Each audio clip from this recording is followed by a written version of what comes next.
Today's daf is daf mem gimel, and we began the Gemara on daf mem beis on the beis. The Gemara wanted to know, why is it that we're not allowed to take the lulav in the Mikdash on Shabbos? Why would there be such a possibility? After all, just picking up the lulav, that doesn't entail any violation of the Shabbos.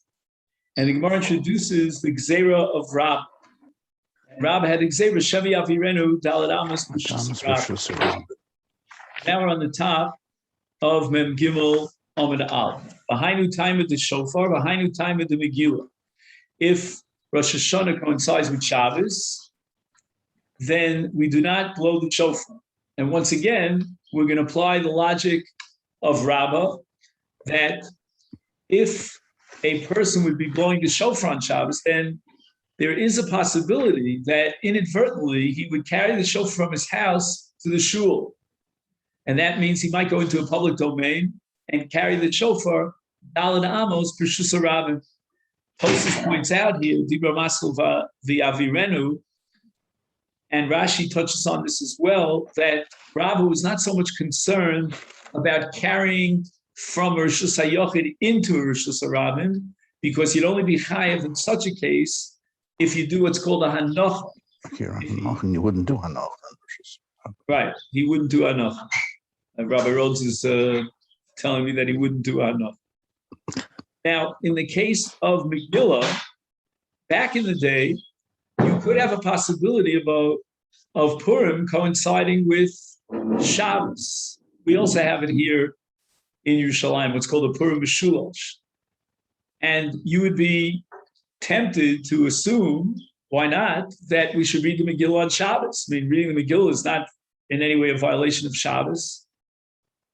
But Rabbah is worried about the fact that you might carry the Megillah for Amos in Rosh Hashanah.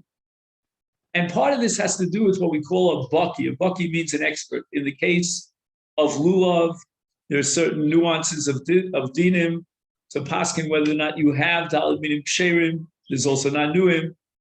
And in the case of shofar, the laws of shofar and the blowing of shofar is quite complicated. You might be tempted to take it to a baki or just simply to carry it to shul on Shabbos in order to blow the shofar in the synagogue. In the case of Megillah, likewise. So the Gemara asks the following kasha: now that you've established the Gzeira of Rabbah, how do we justify our Mishnah that if the first day of Sukkot coincides with Shabbos, then in the Beis HaMikdash, they would take the lulav? Because we derive from the pasuk Musmachtem L'fnei Hashem Elokeichem Shivas Yamim that there's a biblical command, a mandate, to take the lulav every day for 7 days in the Mikdash. So in other words, it would seem that when the Rabbanan made this Gzeira, they were worried about Shevi Avirenu, then they only applied it during 6 days of Sukkot, meaning if any of the 6 days of Sukkot, starting with day 2 till day 7, would coincide with Shabbos, then we implement the Gzeira of Rabbah and we don't take the lulav. But if the Shabbos falls out on the first day of Sukkot, then we're not worried. Kaviyach, we're not worried about violating the Shabbos. What happened to the Gzeira of Rabbah? So the Gemara answers, Rishon, Hatakinu le Rabbanan b'beisa. When initially, the original takana historically was that people would take their lulavim to the Beis HaKnesses. There were various places where the chazan would keep them. But anyway, it led to mass bedlam. And people were literally hitting each other over the head with the lulav. And in such a case, the Rabbanan decided to make a second Gzeira, and a second period of time in history. And that Gzeira involved taking the lulav at home instead of bringing the lulav to the Mikdash and jeopardizing pikuach nefesh. Better take the lulav at home. And since the takana was take the lulav at home, there's no need to worry about Gzeira d'Rabbanan. No one's taking the lulav out of the house. So the Gemara says, Hatenach achar takana. Historically, in the second period, you've justified it. There's no reason to implement Rabbah's Gzeira, because where do we take the lulav? At home. But what about the period of time before the Gzeira? before the takana of sheyitol bebeso, when they actually would carry the lulav from their homes into the Beis HaMikdash, into the Azara, etc., and at that period of time, we allowed lulav in the Beis HaMikdash, even on Shabbos, if Shabbos coincides with the first day of Sukkot. Why aren't we worried about Gzeira D'Rabba? He may be tempted, if he forgot to bring his lulav Erev Shabbos, to bring his lulav on Shabbos. Well, what are you going to tell me about the period of time Kodem Hatakana? And the Gemara now backtracks. It says, Ela Rishon di Isa ben Torah b'gvulin lo gozu be'Rabbanan. There's no difference between before the takana and after the takana. We're not interested in whether or not he's taking the lulav into the Beis HaMikdash, if he's taking the lulav at home. There's a much more fundamental issue over here, and that is whether or not the Rabbanon implementing their authority in order to protect the Torah, which is called Yesh Kof Yad Chachamim Lakar Dovim Torah, whether they would impose this even on a mitzvah d'oraisa. We have to juggle, we have to balance. On the one hand, if you tell me that on Shabbos of Sukkot, the first day of Sukkot, you don't take the lulav, you're forfeiting a mitzvah d'oraisa. On the other hand, if we allow you to take the lulav, you will fulfill the mitzvah d'oraisa, but you run the risk exposing yourself to the violation of Gzeira D'Rabba of carrying a daled amos.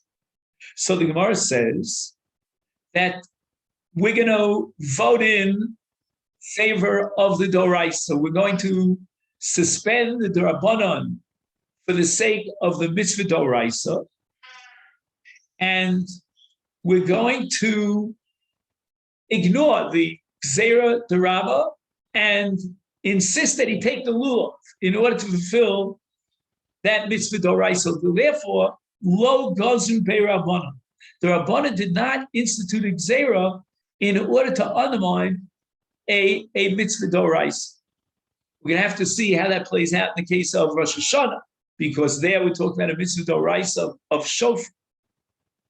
Gemara says the following: Hanav, with regard to the last 6 days, the lesnu min Torah b'gvulin gazu be'Rabbanan.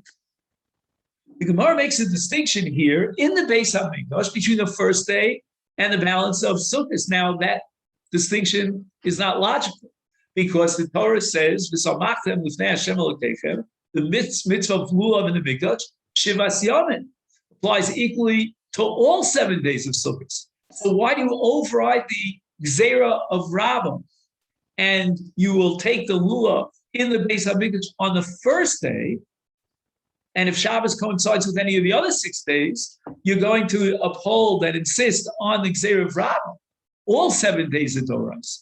And the Gemara says something amazing. Let's look at the mitzvah of Sukkah b'gvulin, outside the Beis HaMikdash.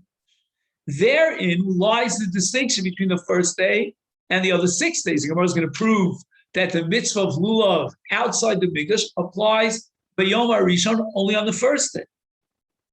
So the Gemara is now telling us that in order to demonstrate the significance of the first day of Sukkot, as far as the mitzvah of lulav is concerned, which means that in Gvulin outside the Mikdash, it is d'oraisa on the first day only, we're going to go back to the mitzvah of Mikdash. I'm going to say the following, that in the Beis HaMikdash, although it's true that lulav is d'oraisa all 7 days, we're going to insist and give special significance to lulav on the first day. And why? Because if we walk out of the environs of the Beis HaMikdash, we're out in Gvulin, then there's a fundamental difference between the first day and the other 6 days. We see from this Gemara that to some extent, the halacha integrates 2 different mitzvahs of lulav. They're fundamentally different. One is the mitzvah of lulav in the Mikdash, and that applies all 7 days on a d'oraisa level. The other is the mitzvah of Mikdash l'kaktim lachem by Yom HaRishon, and that's in Gvulin outside the Mikdash only on the first day d'oraisa. And the Gemara is somehow integrating these 2 mitzvahs. They're very similar to each other. They're both daled minim. And the Gemara is going to say that even in Mikdash, we're going to give a special significance to the first day of Sukkot, such that we're going to suspend the Gzeira of Rabbah, and we're going to command you to take the lulav in the Beis Hamikdash on Shabbos if it coincides with the first day. The Gemara says, Ihachi, or Idna Nami. Now, the word Ha'idna means in our time.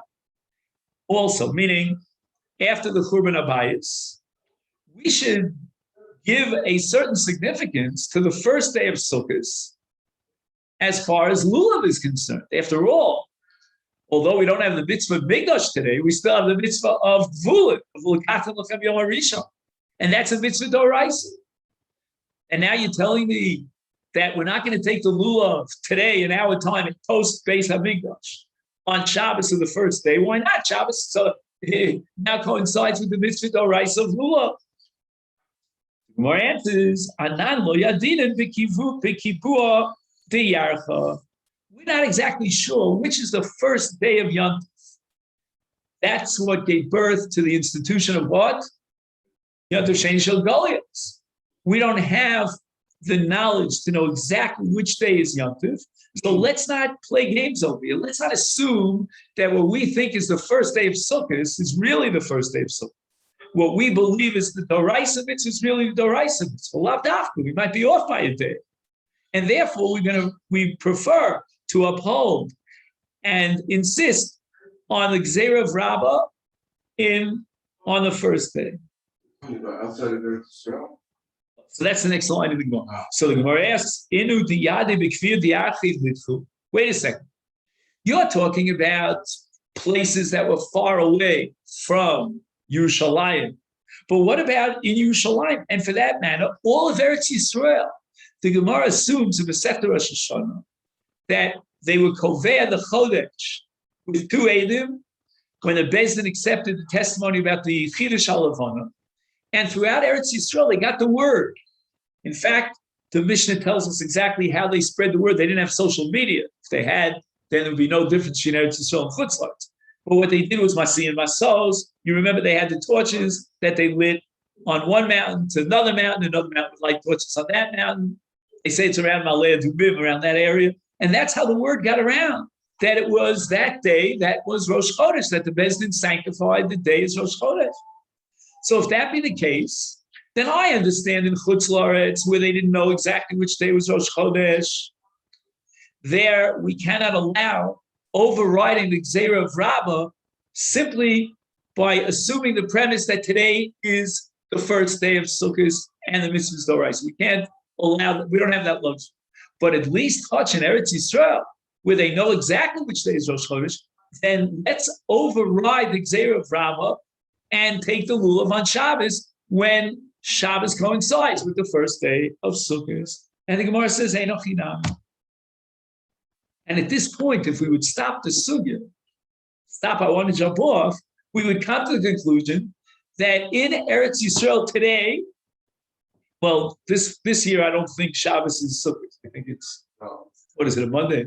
But if in Eretz Yisrael today, Shabbos would fall on the first day of Sukkot, we would take the lulav, the Pella. But that's what the Gemara concludes now. We'll see later on, the Gemara is going to backtrack. Now the Gemara wants to give support to this presentation. There seems to be a stira in two Mishnayos. Tani Chada, in one Mishnah, we're talking about our Mishnah, it says, Yontif Harishon Shechal Lios B'Shabbos. Where did they take their lulav when the first day of Sukkot coincided with Shabbos? They took it to the Harabayis. Utran Idach, we have another Mishnah, which was back on Daf Mem Aleph, and there it says, L'beis HaKnesses, that when the first day of Yom Tov Sukkot coincides with Shabbos, they would bring on Erev Shabbos their lulavim to the Beis HaKnesses. There seems to be only one possible way of reconciling that apparent contradiction. Kan bisman shebeis hamikdash chaim, kan bisman she'eina hamikdash chaim. When the mikdash stood, that's when they took the lulavim on Erev Shabbos where? To the Harabayis. when the Mikdash post-Khurban period, they took their lulavim to the Beis HaKnesses. There was no Beis HaMikdash. In any event, if the second Mishnah that we quoted here is talking liachar Khurban, then you simply understand that they took the lulav on Shabbos. And that's why they brought it to the Beis HaKnesses on Erev Shabbos. So even ha'idna, we see clearly that lulav overrides the Shabbos. I don't mean that literally, overrides the Shabbos. What I mean is that we will take the lulav on Shabbos. We're not afraid of Gzeira D'Rabba. Shma Mina. So the Gemara now comes to the conclusion that in Eretz Yisrael, ha'idna, in our period of time, we will bring our lulavim to the Beis HaKnesses on Erev Shabbos, and we will take the lulav on Shabbos. And we're not afraid that maybe he's going to carry it on Shabbos. Gemara says, the Isam and Ator B'Gvul Minah.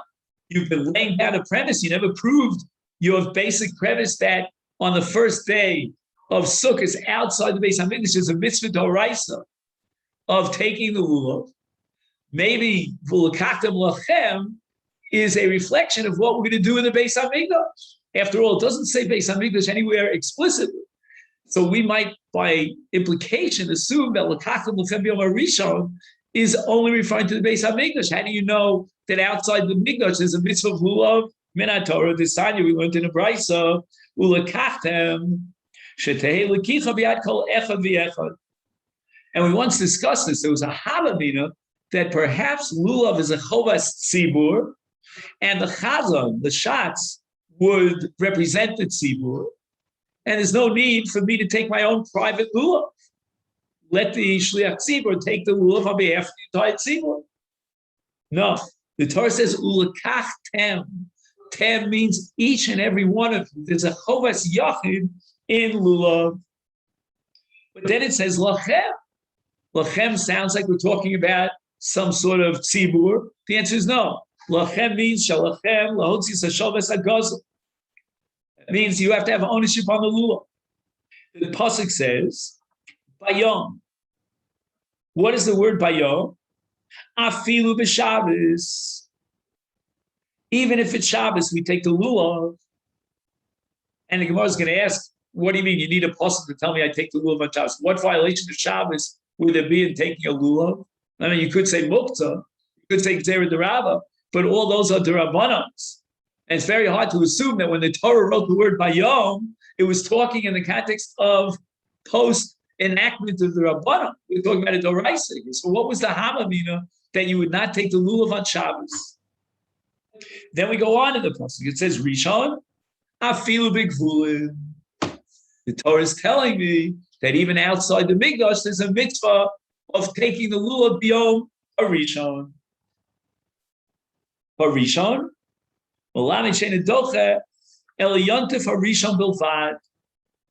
however, the mitzvah of lulav will only override the Shabbos on the first day of Yontif when we have b'gvulin a mitzvah d'oraisa.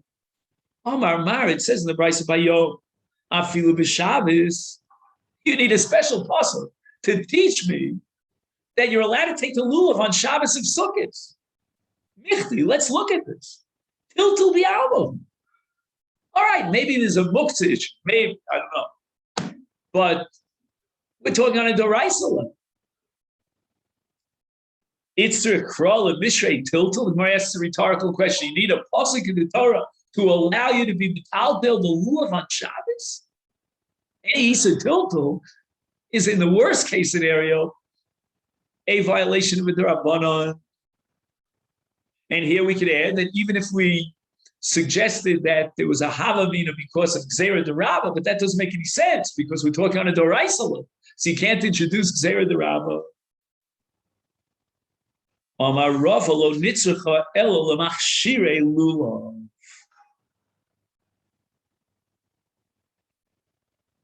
Machshirei lulav. Sounds like Christmas. Sounds like Christmas. Okay. What's machshirei lulav? Take a look at Rashi. It's about 10 lines up from the bottom of it. Rashi says,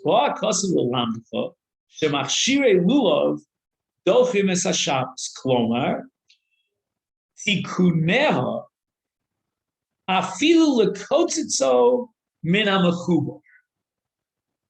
Till this point, I'm okay. My head is above water. We're talking about cutting down a lulav that's growing on a palm tree. That's a malacha d'oraisa of kotzer. And now I need the pasuk by Yom to teach me that if the only lulav I can get access to on the first day of Yom Tov of Shabbos is a lulav that's still attached to the palm tree, I'm allowed to cut it down and override the Shabbos. And then Rashi says, Uli Ogd. What's liogda? To bind together the four minim? What kind of malacha d'oraisa is there? Is there a list of 39 malachas stuff I give all child? Is there a malacha called eged lulav? So most of the Mefarshim say that Rashi has in mind meleches kosher. And in order to fulfill the mitzvah of eged, you have to tie what's called a kesher shel kayom, a permanent knot. Very problematic. Because there's machlokas tanoim, Rab Loz and Chacham, we had it at least once, I think we had it twice already, about whether really a lulav needs egg. According to the Rabbanan, a lulav doesn't need egg. They didn't have the Gzeira Shava to Agudas Ezam. And therefore, we don't require egg in lulav. Well, the Maisa, we do bind the lulav together, but that's because of Zek Keli V'Avteyu. Was there a half a mina here that we could override the Shabbos for Zek Keli V'Avteyu? For a Hidur mitzvah? Really, really makes no sense. Now, I don't know if there's anyone here who heard of the Avnei Nezer. David, do you know who he was? I heard from you in the past. The Succah of a Rebbe. Sachachavers. Succah, very good. I don't see you, but I hear you. It's like a shade. You know, the Gemara says you hear a voice that says, give a get to my wife. Do you assume it's a shade or not? The whole sugya get. So I don't know. But I think I recognize the voice in the shade. So I think it's how I wrote. Okay. Don't give a get to my wife. No, please. I have a feeling, Rabbi, that you're looking at the ocean there in Haifa. So that's why you don't want to show us a little bit of the ocean. I'm just joking. Anyway, so the Avnei Nezer, the Succah, has an amazing chiddush. You may have heard that amongst the 39 malachos on Shabbos, one is called ma'amer. Now, ma'amer means when I have, let's say, shibolim, I have kernels of wheat, and I tie them together and I bind them, that's a malacha d'oraisa. And the Avnei Nezer wrote another book, which is dedicated to Shabbos, 9 out of the 39 malachos. That's called Iglei Tal. And in his Iglei Tal, he has a suffix in Meleches Ma'amer, whether that malach applies if you combine different minim, which is very unusual. You know, you take, barley and you take wheat and spelt and whatever, and you tie them and you bind them together. It's that called Meleches Ma'amer. And he wants to prove that that would be Ma'amer from this Rashi, because Rashi holds that if you bind together the three minim to create a Hoshana, you would be in violation of Dorais, and it's called Machshirei Lulav. It's setting up the Lulav. And these are three different minim. And yet, Rashi assumes that this would be a violation of Meleches Ma'amer. Very interesting chiddush of the Iglei Tal. So the Gemara says, "Aliba da haitan." This sign we have a brisa lulav v'chol machshir dochenes hashabbos. Divrei Rabbi Eliezer. So according to Rabbi Eliezer, for the sake of obtaining a lulav, if I have to cut it off the tree because I don't have another lulav, or I have to do the eged, then I violate the Shabbos. Because not only does the mitzvah of lulav override the Shabbos by Yom Harishon Afilu Shabbos, but even machshirei mitzvah.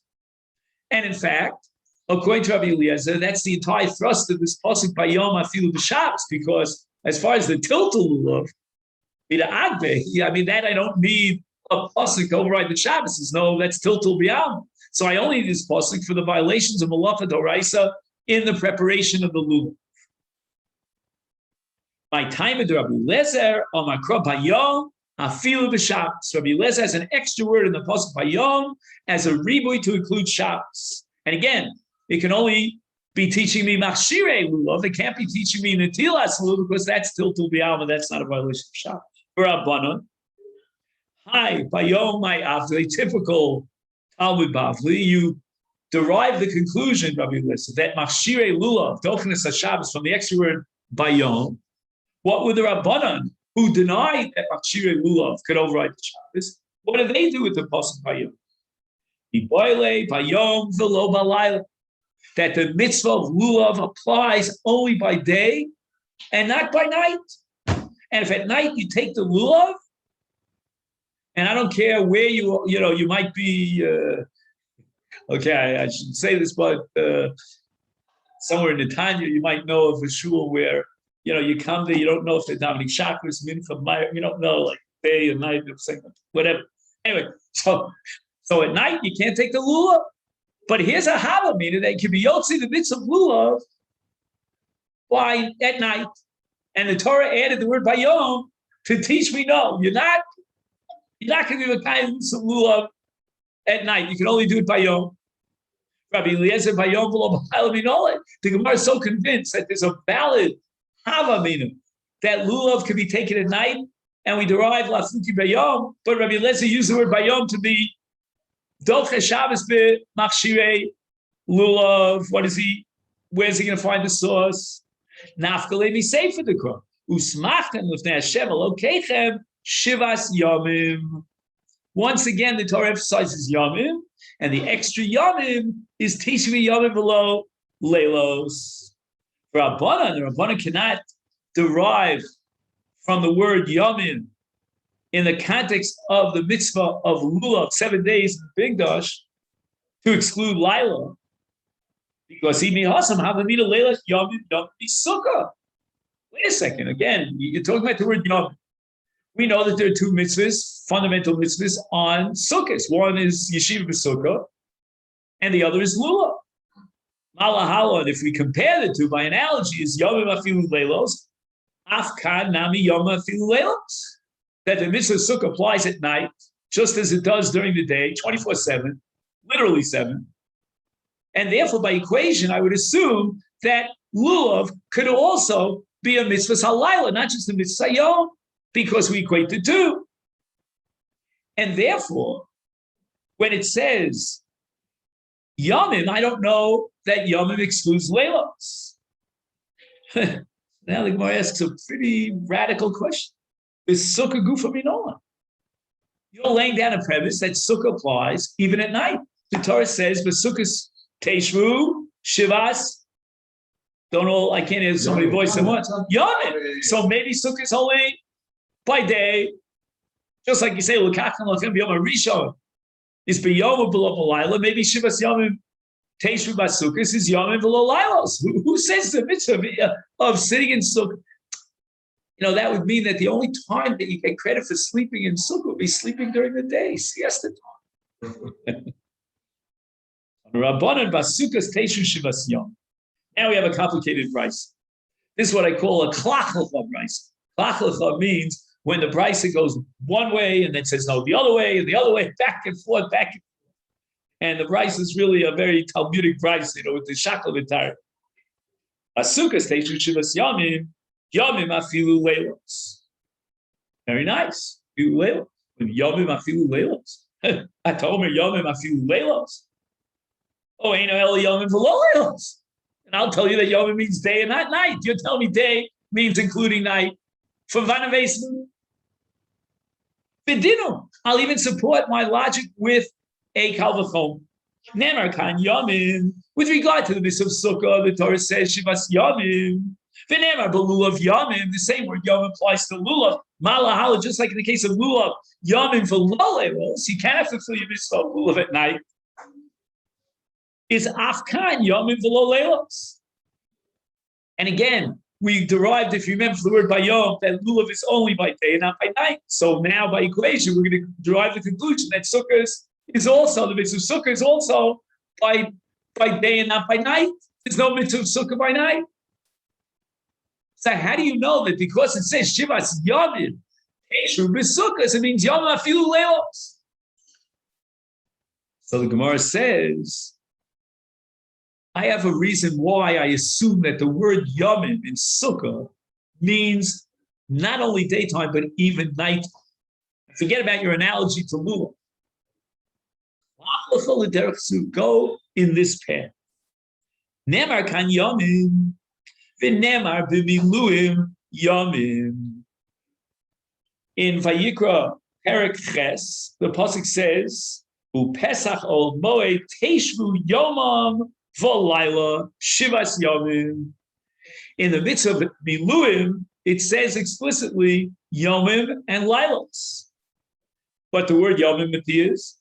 Let's take the word Yomim from Miluim, the word Yomim from Sukkah, Teishu Shivas Yomim, and let's equate the two. Ma lahalan Yomim afilu leilos. Here in the case of Miluim, it includes night as well. Afkar Yomim afilu leilos. Here too, in the case of Sukkah, it means also at night. So the Brisa basically had a choice. You could go one of two ways. You can either compare Sukkah to X or compare Sukkah to Y. If you compare it to X, that means you compare it to Lulav, and you conclude that there's no mitzvah Sukkah at night. Or you compare it to Y, that means to Shivas Yomim in the Miluim, and then you come to the conclusion that's Afilu Laila. How do I know which way to go? Nira Lemi Dom. We have to do a logical analysis. Lemi Dom. This is so typical. Lulav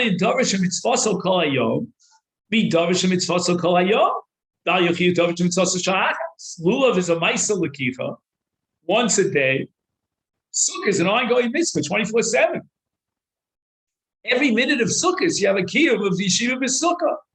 And that's exactly what happens in the case of Miluim. Miluim is Yom of Alayla. It's not just a one-time mitzvah, like a disposable, you use it once and you throw it in the rubbish. No.